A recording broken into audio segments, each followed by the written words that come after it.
कोकणची भूमी, जिथे निसर्ग आणि अध्यात्म यांचा अद्भुत संगम पाहायला मिळतो. रत्नागिरी जिल्ह्यातील दापोलीजवळ बोरुंडीमध्ये स्थित आहे हे भव्य असे परशुराम स्मारक. या स्मारकाचं सर्वात मोठं वैशिष्ट्य म्हणजे 40 फूट व्यासाच्या पृथ्वीच्या गोलावर भगवान परशुरामांची 21 फुटांची भव्य मूर्ती विराजमान आहे.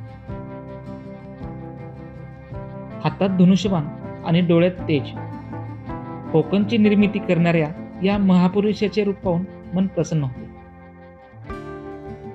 स्मारकाच्या परिसरातून दिसणारा निळाशार अरबी समुद्र आणि सूर्यास्ताचा नजारा तुमचं मन हरपून टाकेल. फॅमिली ट्रिप असो की सोलो ट्रॅव्हल, दापोलीला आल्यावर या पवित्र आणि निसर्गरम्य जागी भेट द्यायला विसरू नका. धन्यवाद.